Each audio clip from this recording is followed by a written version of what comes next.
Welcome, everyone, to episode 7 of Brews and Booze. Welcome. Here we go. Cheers. Hey, we're sticking to this. This is exciting. It is exciting. You know, we talked about doing a podcast for a long time, years. A long time. And it was a scheduling thing. And also, like, we didn't really know how to do it. We didn't know what we were doing. Yeah. And it really wasn't that hard to figure this part out. It's not. This has been the easy part. So anyway, I hope that you guys, if you're tuning in or watching our banter, are amused by it. So coffee and ghosts, basically. Brews and booze. Sometimes it's brews and booze. Sometimes it's booze and brews. I don't know. Actually, the best way we interchange them. I think it's brews first. That's what I said. Brews and booze. Yeah. Okay. Anyhow, introduce your mug. Today I'm sporting my godmother mug because I am godmother to at least 3 kids, maybe 4. You could be a fairy godmother. That's more magical. That is. I wouldn't even need the mug. I could just siphon coffee from the air. So I'm assuming that was a gift. This was a gift. You didn't buy it for yourself. I did not.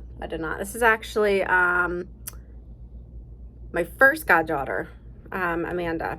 That was from when I became her godmother. Very cool. So, yeah. 3 official, 1 unofficial.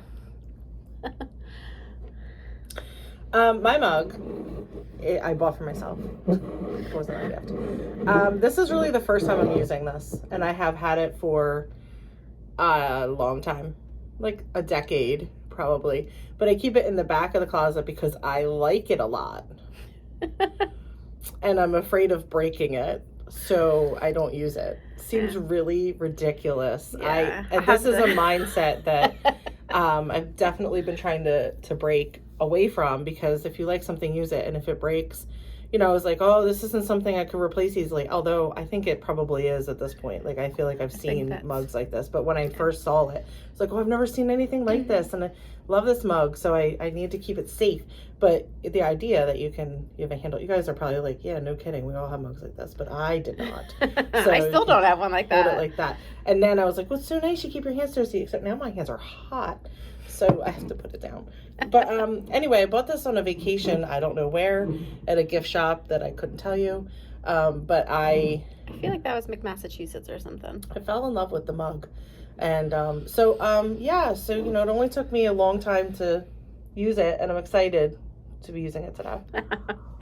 Well, today we're going to be talking about signs from the other side. It's my favorite. This is so exciting, and this is probably a topic we can revisit numerous times because honestly they keep coming. I had a mug that would have demonstrated something along the lines of signs from the other side, but I didn't bring that one today, so next time we talk about it, if I can remember, we'll see. Who knows. Yeah. I was thinking about that too, but I used the mug with the dog bones a couple episodes ago, which was one of my yeah. Well, but signs it's okay. is I love talking about signs. I feel like I connect to this topic more than others, and I don't ever know exactly where it's going to lead me when I start talking about it, but there are some really good books on signs if you're interested in reading more. But I found this as a way to receive validation from the universe that I was actually communicating, and that the universe was communicating to me. It's a very reassuring type of communication. And when we mean signs, it's like when someone or an animal or pet, whatever it is, person is on the other side and you're looking to communicate with them. We don't necessarily receive those messages back in words. We receive them in signs. And I feel like it's, if you are into ghost shows, which I always had been, it's so funny because before I really stepped into this work, I was really obsessed with all kinds of paranormal shows. Yeah, me too. Now that I talk to people on the other side, I am not as interested in the shows. It's really funny. But I don't talk to them the same way, so. But they're looking for signs, right? Like, they're looking for clues, they're looking for evidence, and they're looking at it as electromagnetic energy or flashing lights or sounds and things like that. That's how they're looking for their validation of evidence of the other side.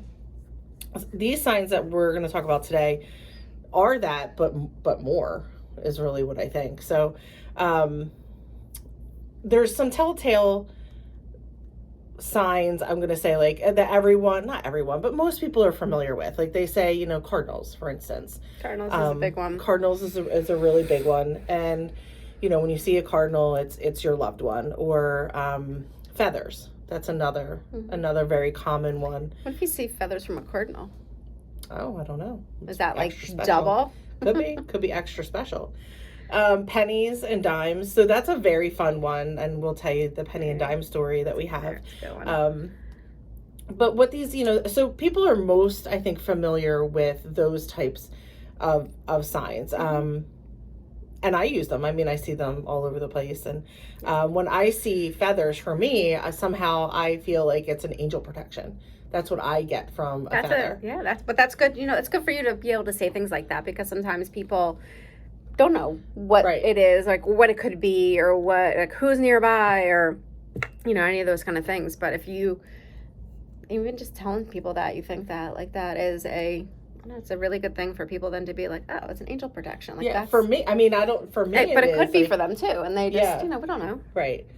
So, but it's a really fulfilling way to feel validated in your communication with the other side.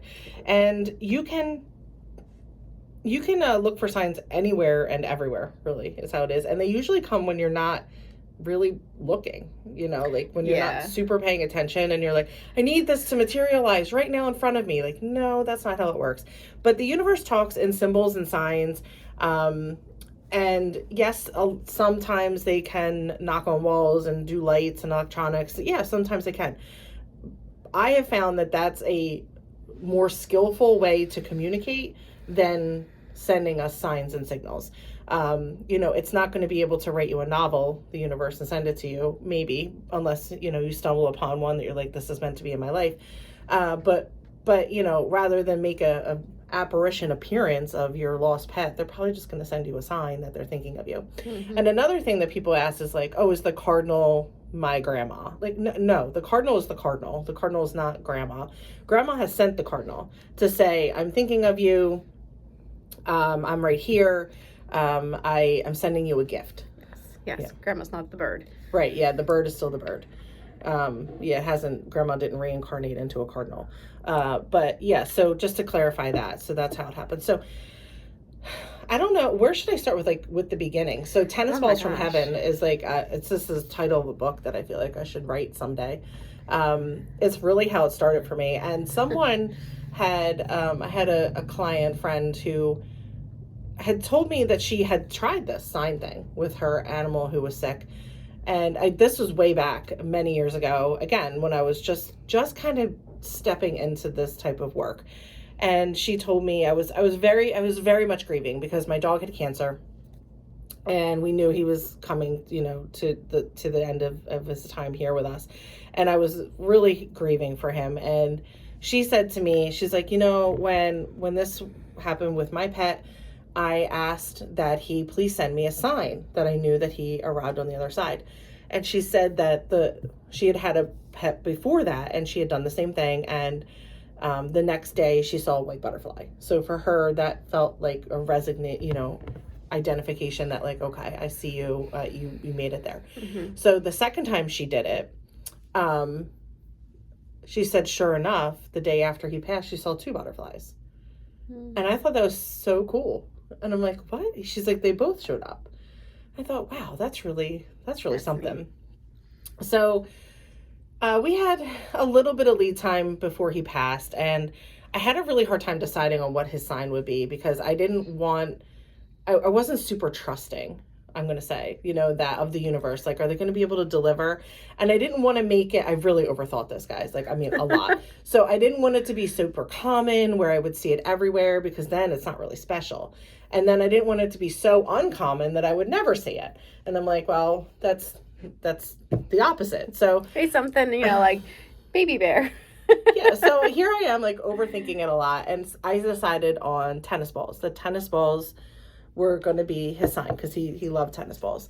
So, but, you know, I had also rules to this. Like, it wasn't like I could walk into a sporting goods store and see a wall of tennis balls and be like, oh my gosh, it's a sign. Like, no, that's supposed to be there. It would have to be tennis balls in unusual places. Unexpected, where you're just like, oh, tennis ball, got it. So in any case, I kept telling him before he passed away, I must have told him, I don't know, like 1,000 times. And I'm like, and I would go down and, cry and whisper and I'm like, okay, Phantom, when you pass, like, you have to send me the tennis balls. Like, do you know what I'm talking about, right? Like what tennis balls are, and then I want you to send me the tennis balls. And now that I can communicate with him, I feel like he's like, Mom, like, how many times are you gonna tell me about the tennis balls? So it's kind of funny now because I have a whole different perspective of it. But yes, I was oh my gosh, I probably drove him nuts with how many times I asked him for these balls. In any case, when he passed away, it was about 24 hours later that I got my first tennis ball. And it was very bizarre. I lived in a neighborhood with a child next door, and he used to play out front. He used to play football all the time in the front yard, and our front yards were so close together. It was like, he would run into our yard and back into his yard and whatever. And was pretty good with, it was football. Like, it was almost always football. Well, the day after Phantom passed away, I was taking my other 3 dogs to the park to kind of do like a little bit of like a meditative breather kind of thing, get everybody out of the house. And it was very sad. And I'm putting the dogs in the car and the kids out front playing. And he's not playing with football, but I don't really think about it at the time. But I'm watching him, and I'm watching him go to like throw the ball. And it was bizarre because I feel like he lost total control of the throw. And I could see it happening, and I felt like he could feel it happening, but had no idea why it was happening. And it was like almost out of body where he was like, oh, I'm going to throw this ball. But you knew it wasn't going in the right area. And I'm like, he's going to hit my car with that ball. Like, he is going to hit me or the car. I'm like, what's going on with this like wild throw that's happening? So anyway, so he throws the ball and it lands in front of me. Didn't hit the car.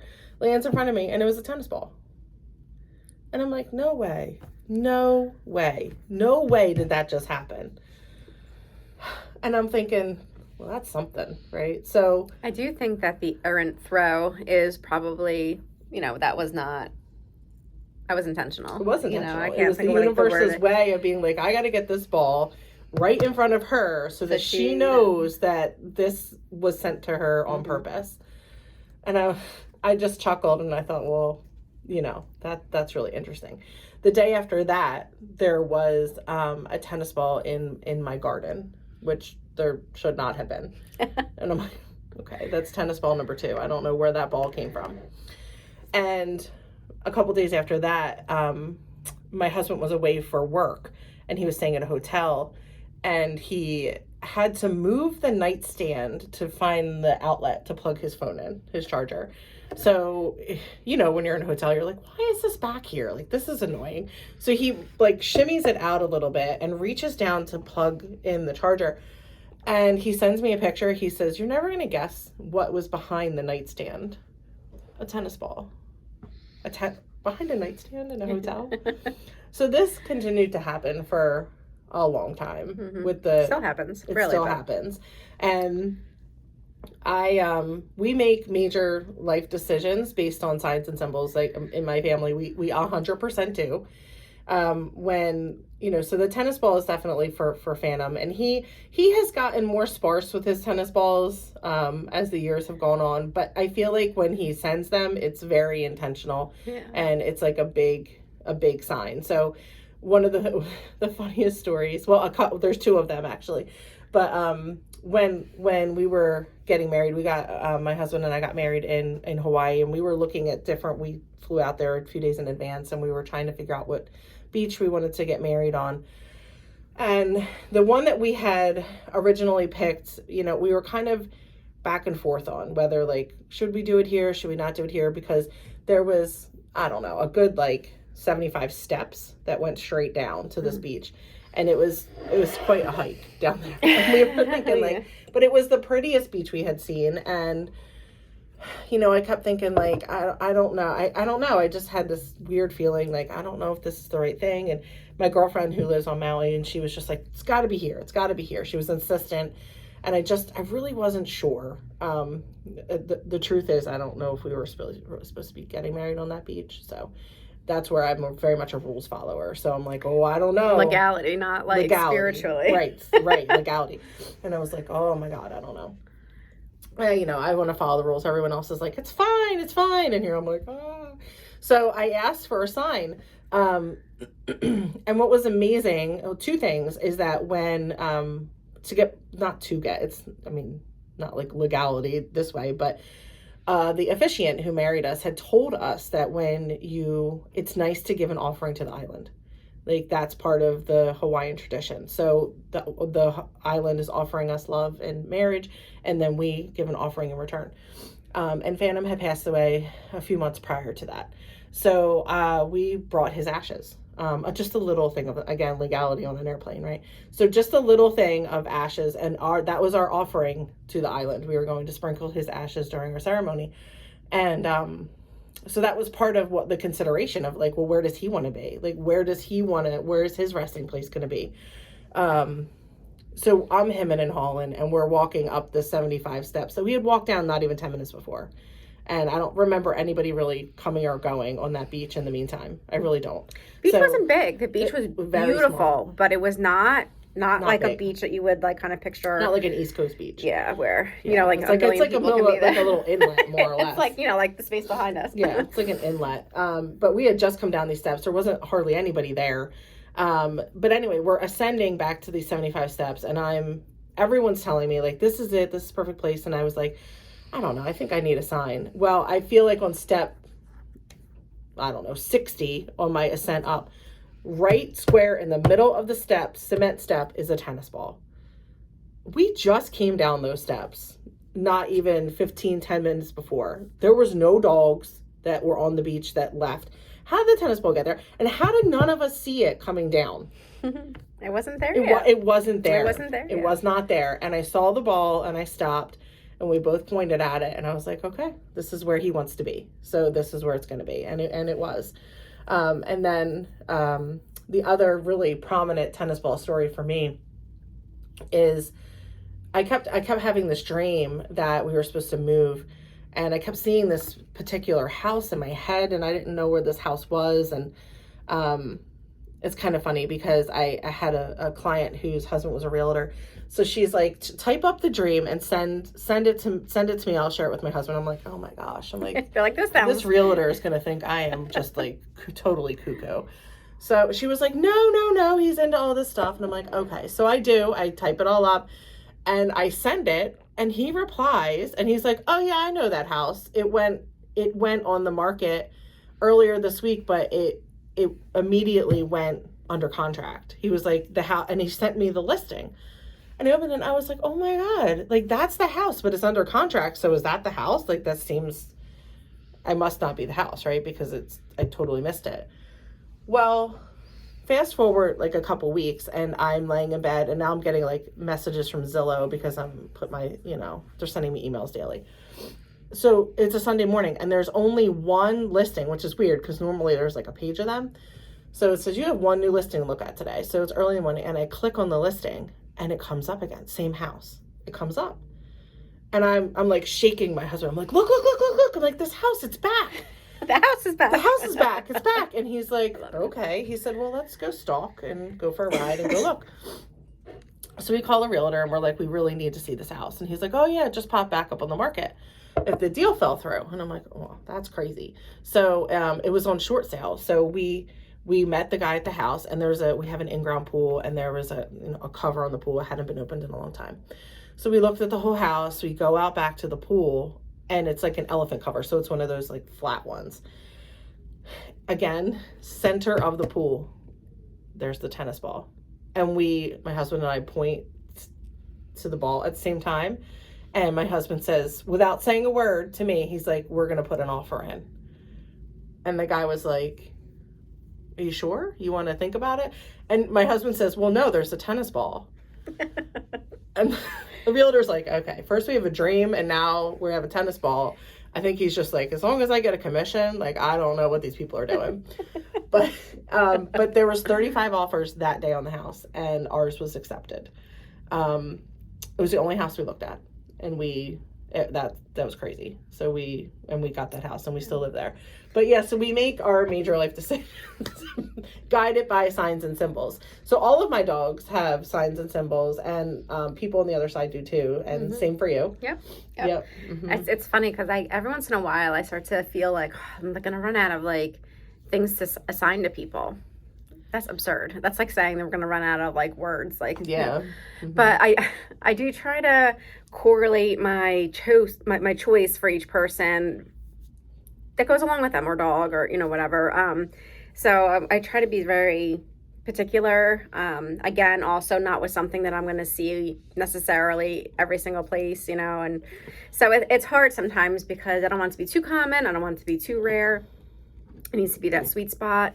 Same rule with the whole, can't just walk into a certain place and be like, oh yeah, if the sign is something like one of your dogs is a soccer ball, so yes. You're not going to a soccer game and being like, oh my gosh, thank you for the sign. There's going to be a soccer ball there. So it's fun and bittersweet at the same time to choose signs, because like what the sign represents is generally going to mean that they're not with us anymore, but it means that they're with us. But it's fun and not fun at the same time. They're not physically with us, and they're just with us on other ways. But they're with us, directly. So it's but Lynn's, the signs are everywhere. But we always talk about Lynn's grandma sending money. She sends coins, really like pennies from heaven is very common. But what we have noticed, and it is almost surefire. I would say it's like a 90% success rate that if we're together or not, we find a dime and a penny. Not necessarily always at the same moment, like they're not next to each other. We'll be in, I don't know, like Wawa or something. Yeah, whatever. And I found a penny. And like literally like 10 steps later, it's like, there's the dime. Yep. And it's weird like that it's just and it's 11. So it's 11 cents, which is angelic, the number 11, which, means manifesting and new beginnings. But she's always sending 11 cents. I'm telling you, it's so exact. And we always joke if we find like a quarter, because she's always like, stepping it up, Grandma. Thank you for the quarter. Start sending some of the paper. But I cannot, it's so funny at this point, whereas if I find the penny, I say out loud, I'm like, all right, well, where's the dime? Because and within that, I'm going to say like, I wouldn't say day. I would say within the next few minutes, you'll find the dime. Yeah. And I don't know how it keeps happening, but it does. It does. And what's funny sometimes is that I feel like she's put these coins in places that you really can't get to, like you're in line at a store and you have like some random guy in front of you, it's just over there, and it's kind of like right, or maybe like right next to his foot, and you're like, well, I'm not getting on the floor, and like being like, excuse me, as I'm like between your legs. Gotta get my grandma's penny.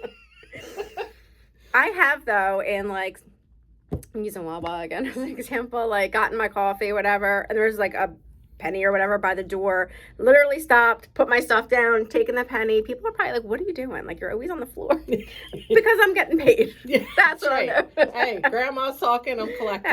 That's right. So if I do see, and I'm not able to get it for some reason because of someone's just there, or, whatever the situation is, I will ask her to make it more accessible. And I feel like it's very soon after that I'm like, oh, there's one in the parking lot. So it's just it's a fun little game. It is a fun thing. So when you feel like you want to connect, or you need help, or you need guidance, or you're really missing someone or wondering if they're there, ask for the sign. And the rule of thumb I've always heard is like 3 days. Usually it comes much faster, and it's usually one of those things you ask for and then sort of forget that you asked for it, and then it appears. And I've also noticed very much like when there's a crossing getting ready to happen, especially animal wise, I will receive almost all of the signs from my pets very close together. Yeah. Like I'll start to see them in sequence, and I'm like, okay, because they're all coming through to say like, we understand what's happening. We're here on the other side. We're going to be helping, guiding you through this process. So I think the biggest thing with signs is trusting. You have to trust that you're getting the sign. Like, and acknowledge it. Yes, acknowledge you have to say it. thank you. Absolutely. Thank you and gratitude into the universe is so significant. Really, our existence here breaks down into very few things. It's love, gratitude, and kindness is really what it is. And the rest of it is all filler. But saying thank you to the universe allows the universe to continue to bring it to you. The more you acknowledge signs, the more you'll get them. The more you'll get them. Yes. And like, and now it's sometimes I forget what sign I've assigned, you know, because it's been like a minute before, you know, and I'm like, oh, like I should have like a list of these, and I don't, because it's just, it seems more natural, you know. And I think the first sign I ever gave was for Shadow. It was the red ribbon. Yeah, that was my my first dog, Shadow, when he passed. I did not give him a sign before he passed because I don't think I really knew. Oh, yeah, I'm glad you're bringing that up. I didn't like know about this beforehand. So I was really nervous after, you know, found out that I was like, that I was going to like retroactively give him a sign. I'm like, how is he like going to know? He knows. He knows because you're still communicating. Yeah. So his collar was always red. And I felt like for whatever reason, I went with a red ribbon. Like anything that's like a red, like string ribbon, like that would be like his sign. And I've seen it in random places, like, you know, like this. Walking on the sidewalk, all of a sudden you look down and you're like, why is that red ribbon there? Mm-hmm. Just weird. Why? Like, I mean. After the half marathon. Yep. That's what's in the picture, actually. Yep. But I'll save that story for when I bring that mug in, because that's on the mug. That's fun. But yeah, but kind of since then, I'm going to say, obviously, unless it was unexpected, I've tried to give my pets signs so that they know ahead of time. But you can absolutely do this post life. Like, you can ask them and say like, hey, can you send me a sign? You can ask them to pick it for you, and, you know, feel comfortable with what they've chosen, or you can select one. I mean, I feel like the more validation is like, I'm selecting this as the sign, and then when I see it, I know I'm getting that validation. But it works either way, and I think it's pretty amazing. Like, I have a client whose loved one on the other side, person, the sign is an anchor, and she sees anchors in like the strangest places. Like, one day she said she was feeling really low, and she was like, God, I could really hear from you today. Like, it would just really raise my spirits up if I had received a sign today. And she said the next student that walked through her classroom door had a t-shirt on with like the biggest anchor. And she's like, why? Like, what? Like, that's like, you wear that shirt a lot. Yeah, like, I mean, she's like, it's not something I've ever seen him wear before, but here he is walking in with like this big anchor on his shirt. And, you know, in that moment, you kind of want to like burst out laughing and kind of cry at the same time, because you're like, that's how close they are, and that's how magical they can make you suddenly see it, or make it appear, or present it right into your life. Now, you can use signs and symbols for other things too. Not just to communicate with loved ones on the other side, but you can use it for confirmation of decisions. Like, you know, if you're really struggling at a point with something and you're like, I don't know what to do. I don't know which path to take. I don't know what I'm doing here. Like, who's up there? Somebody up there that can direct me, that can push me into one way. And you don't have to don't make it crazy complicated. You don't need a lot of rules. But if I'm supposed to make this decision, please, I'd like a sign, and decide what the sign's going to be. I don't know, a blue balloon, or, you know, something that you just think of randomly. Again, like, not like, oh, a car, like you're going to see a car in 5 seconds. So, but something, you know, like a purple elephant. And then when you receive the sign, know that's your confirmation. If you don't receive the sign, maybe that's not the right way to go. And what I've also done is I've given each option a sign. So, because then I'm like, well, am I just missing the sign? Am I just not getting the sign? Am I thinking too much of it? So if option A is a blue balloon, option B would be like a purple elephant. So then when I receive, whichever one I receive first, I'm like, okay, that's the universe's way of telling me that I could go that way. Now, if you happen to see both together, maybe both are the right decision. I was just going to say, well, maybe, you know, don't pick something that's, if you're doing a balloon, don't pick like a blue balloon and a red balloon, right? Because you might see a bunch of balloons together, and then you're like, okay. But, you know, so make it something like an elephant, like Cheryl said, and something else, you know, it's just a little bit easier. So there are like very common cardinals, deer, fox, like a lot of other animals represent visitations from loved ones, but it can really be anything at all that just really resonates with you and that person. And then more, I'm going to use the word skilled because I think it is a skill level. More skill on the other side, you can have people communicate through dreams, or have that ask for dreams from them, or ask them to do things with the lights or make noises. And it's not to be you're not freaked out by it. Like it's supposed to be like, there you are, I see you. Like it's your loved one joking with you. They have a huge sense of humor. Most of our animals do, but also, people, they want to mess with you. And not to freak you out, but just to see like, haha, I can do this. So if something always weirdly, like I have one person whose smoke alarm goes off like randomly when there's nothing, it's just like some like malfunction in the machine. I don't know, but scary. But she's like taking the battery out. I mean, the whole thing, like she's like disconnected it and it still will go off. And she's like, okay, I got it. Like, thank you for, but it's just like fun things that you can connect with. And another big one is music. So I have another dog that passed away was very, I mean, they're all near and dear to my heart, but his sign is rubber ducks, and his name was Drake. And it not until, I don't even know, it was after he passed, like a long time, I feel like after he passed, that somehow someone told me, which I knew somewhere in the back of my brain, but forgot. Anyway, Drake loved rubber duckies. He would steal them from my son's bathtub and lay on them. Like he would take them out of the bathtub and take them to the bed and line them up and lay with them. So, and he was obsessed with the ducks. Other things he would rip apart, never the ducks. Nope, never the ducks. So ducks had to be a sign. But anyway, years later, someone said to me, well, Drake means male duck. And I was like, oh, that's so funny. Never, way over my head. In any case, I chuckle at that, but I see rubber ducks literally everywhere. I mean, everywhere. But back to the music thing. So music is really powerful. It's a really great way for people and our loved ones to communicate what they actually think and feel in someone else's words.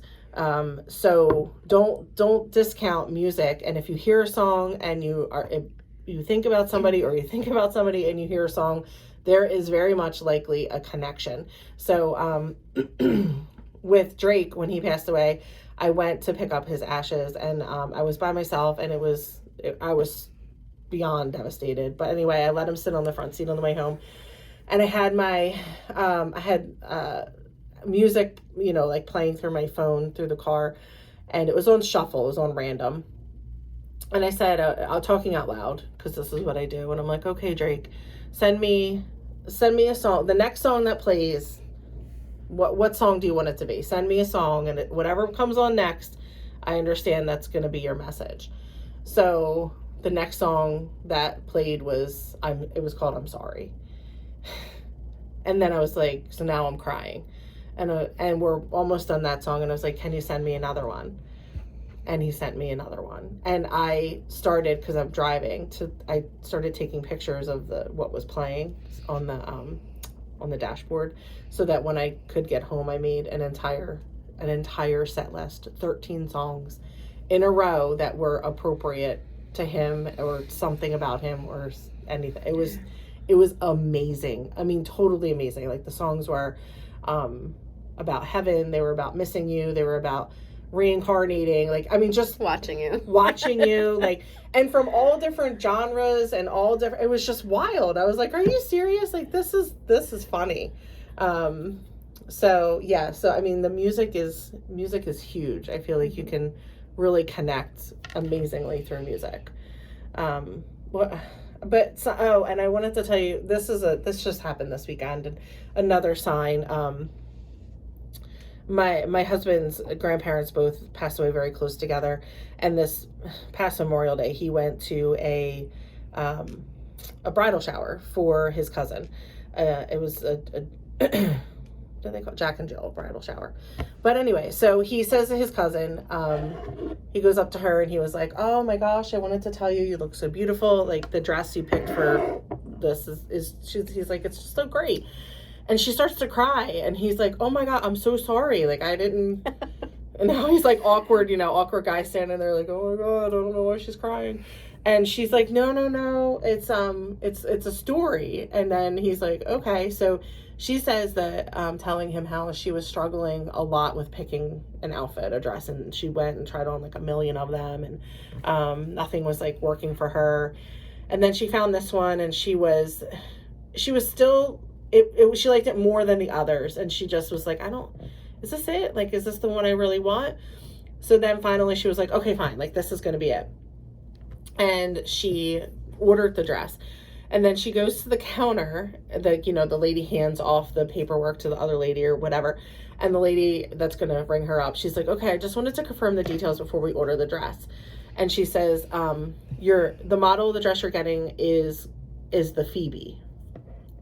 That was her grandmother's name. So she knew.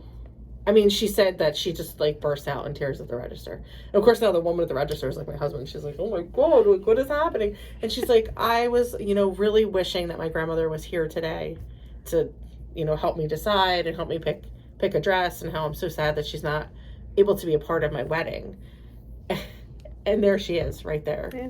Right there with such a cool story. The name of the dress. I mean, so she's like, so I'm sporting the Phoebe today. And I just feel like it makes me cry because it was like, I don't know. It's just such a cool thing that she inserted herself. Yeah. Their grandma, like right there. Just so unexpected. And it's not something you said, like. Yeah, it's not like she looked at the tag and was like, oh, this is the dress. It's called the Phoebe. Yeah, I'm gonna get this one. And yeah, it's when like those things feel like happenstance that it just kind of like rock you a little bit. And it's just really a great, it's a really good feeling to know or feel that they are with you. So I would encourage you for sure to Absolutely. like pick signs. You don't have to, and you can like, experiment. I haven't really given people signs prior to them passing. Oh no, your aunt. Your aunt is Peacock. I mean, then those. But she had passed away when I picked Peacock. Oh, okay. So I mean, it's not like I'm like, Cheryl, your sign. Oh well, no. Like, so I mean, like I have definitely given people signs, and my aunt did recently pass away, and I remember she lived in California, and years ago, she had like a little small farm, and one of the animals on the farm was this peacock, which I think was just kind of there. I don't think she like. I think the peacock just arrived one day and like there was peacocks. But she used to, when the feathers would fall, she used to take the feathers and she would make earrings and jewelry and stuff. And I remembered that very vividly. It's probably like 7 or 8 maybe at the time. So, it's a long time ago. But when she passed and I wanted to, have a sign to remember her by, was that one with the peacock. And suddenly I was like, peacock... like lampshade and peacock, and you're like, right, you're scrolling and there's a video of peacocks. You're like literally just a peacock, and I'm like, okay. And it's funny because it also never occurred to me, like when I picked the sign, that like there's a streaming channel, like it's called Peacock, which isn't even like it was just really part of it, but it's just funny because I don't think I really like. I mean, I know it's been Peacock for a long time. Like it's like I don't know, but it's pretty fun to have the signs, and then just when you see it and there's that confirmation that they're with you, it's just it's sweet. It's sweet. So I encourage you guys to test it out, try it, and don't be so hard on yourself, play with it, see how it works, ask for the signs, and it's fun it's really fun. I mean, I enjoy it a lot. Signs are a huge part of my life. Like I said, I see them all day long, different signs. I know that it's connection with the universe and that they're talking to me and sending me the messages back. So there's no coincidences. There's no like, oh, that's just it just happened to be there. Like, no, there's no coincidences. It's all running according to schedule so that you know that you're connected and that there's more to what's going on than what we can see right here. And I think it's very fascinating. And I could, when we first started, I was like, I don't know if I have enough to talk about. I didn't even talk about half the signs that I have. And I know. Animals I talked about one of my dogs. I still have like 3 more to talk about. People. Several. I know. Like, oh, there's so many. Like, so when we come back to this topic, you're gonna hear it all again. Yeah, I mean, it's really awesome. But anyway, we hope you have fun with it. We hope that you feel encouraged to try it and feel connected, with the other side, and know that you are communicating and they're communicating back, because they're right there watching us, supporting us all the time. Yep. Absolutely. All right. Well, until next time. You guys have a great rest of the week, weekend, whenever you see this. Yeah, I mean, I don't know when you're seeing it. So until next time. Yeah. Bye, everyone.